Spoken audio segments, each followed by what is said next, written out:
मियां साहब, ये फरमाइएगा इससे पहले कि मैं ये दहशतगर्दी के केस की तरफ आ जाऊं, क्योंकि पाकिस्तान का मसला ये है कि यहाँ पे हमने abuse of process of law and abuse of process of authority बहुत देखा है, और बड़ा अफसोसनाक है क्योंकि हम अपनी जुडिशल और लीगल सिस्टम को एक्सपोज कर रहे हैं कि भाई जिसके पास ताकत है वो फिर इसको ऐसे मैनिपुलेट कर। But before we come go there, ये जो अभी बानवीवाल साहब थोड़ी देर पहले मेरे शो में बात करके गए, वो कहते हैं कि यही परवेज इलाही साहब हमारे चीफ मिनिस्टर हो सकते हैं। जी जी जी, ये हो सकता है आपके ख्याल? नहीं देखिए, वो तो पॉलिटिक्स के बारे में कहते हैं जी आर्ट ऑफ द पॉसिबल, मैं तो इसे कहता हूँ आर्ट ऑफ द प्रैक्टिकल। ठीक, तो यहाँ पे तो जो प्रैक्टिकल चीजें हैं उनके मुताबिक चलती हैं। जैसे अभी आपने बात की कि जी कानून की साथ हमारे जो सिस्टम ऑफ जस्टिस है उसको हम एक्सपोज कर रहे हैं, अंडरमाइन कर रहे हैं। तो मुझे कल एक टीवी प्रोग्राम में किसी ने पूछा कि जी क्या कानून में इस चीज की गुंजाइश है कि somebody is above the law? तो मैंने कहा practically for all practical purpose so many people are above the law. इसमें हमारे कुछ जर्नलिस्ट हैं, कुछ हमारे बुकला हैं, कुछ हमारे तालिबान हैं, कुछ हमारे बाकी ओहदेदारान हैं, जुडिशरी और दीगर सारे, and they are enjoying immunities like anything practical, not constitutional. तो यही चीज है कि यही तकरीबन हमारी जितनी प्रैग्मेटिक पॉलिटिक्स है मुझे तो दुनिया में कहीं नहीं दिखाई दी। प्रैग्मेटिक एंड एक्सपीरियंट मसलहत वाली या फिर वेंडेटा वाली, इंतकाम वाली। तो आपको लगता है परवेज इलाही साहब के लिए इतना ही आसान होगा कि अच्छा अब मैं पीटीआई की तरफ से चीफ मिनिस्टर नहीं हूं, अब मैं पीडीएम की तरफ से चीफ मिनिस्टर? आई थिंक वो he is above these things. वो काफी हद तक बड़े, मैं उन्हें मुंझे हुए तो नहीं कहता, मैं समझता हूँ बड़े बहुत पहुंचे हुए खिलाड़ी हैं वो।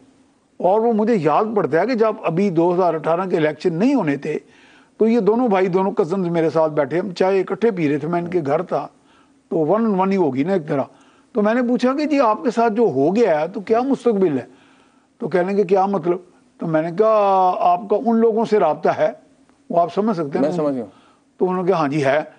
तो मैंने कहा आने वाले वक्त में कोई पीटीआई का बड़ा जोर दिखाई दे रहा है, उनके साथ कोई एडजस्टमेंट? कहते हैं जी बिल्कुल होगी। मैंने कहा फिर उन लोगों का आपके बारे में राय क्या है? उनका जी बहुत अच्छी राय है। तो हमारा उनसे मुतवातर राब्ता है।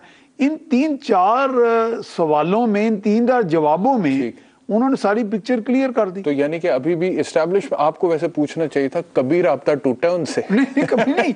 मैंने बल्कि नहीं, एक ऐसे ही दौर में मैंने उन्हें एक सवाल किया, शुजात साहब जो है ना उनकी जुबान की लकनत पे ना जाए, बहुत जीरक है। मैंने एक लफ्ज पूछा, मैंने कहा जी सुना बड़ी तब्दीली आ गई, बड़ा दौर चेंज हो गया।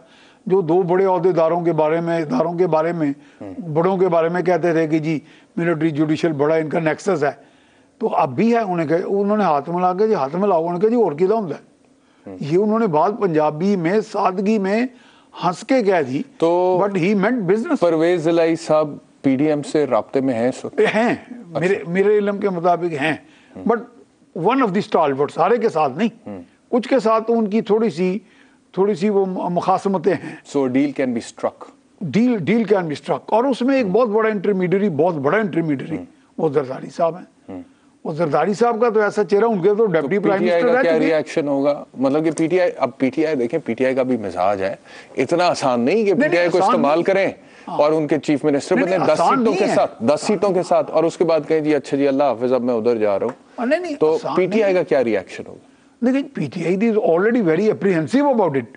आप देखिए खुद इमरान खान जो इसका बार बार जिक्र कर रहे हैं, एक तो माइनस वाली बात कर रहे हैं, -1 वाली, 7 साल वो इधर की भी बात कर रहे हैं। और आप देखेंगे ये बात नहीं है कि अभी चीफ मिनिस्टर साहब जो है हमारे परवेज इलाही साहब प्रो एस्टेब्लिशमेंट बयान दे रहे हैं। आज से चंद दिन पीछे चले जाएं, ये हमारा जो यौम आज़ादी का था वो बाकायदा एक 14 अगस्त का, तो मैं उस वक्त मौजूद था वहाँ पे परचम कुशाई की तकरीब पे, जब बाजवा साहब की शान में कसीदे। जी बिल्कुल। मैं कहा कि दीन के भी दुश्मन है जो, मैं कहता नहीं, मेरे सामने बैठे उन्होंने ऐसी बातें की कि मुझे अमेरिकन कौंसल जनरल मिले, चाइनीज कौंसल जनरल, वो सामने बैठ गए, मैं इधर बैठा था सामने परवेज इलाही साहब। उन्होंने कहा जी हमारे मेहमान बैठे हैं अमेरिकन कौंसल जनरल ये फलां, इन्होंने हमारी बड़ी मदद की। यानी कहाँ वो एंटी अमेरिकन मंत्रा और कहाँ वो मदद की बात कर रहे हैं।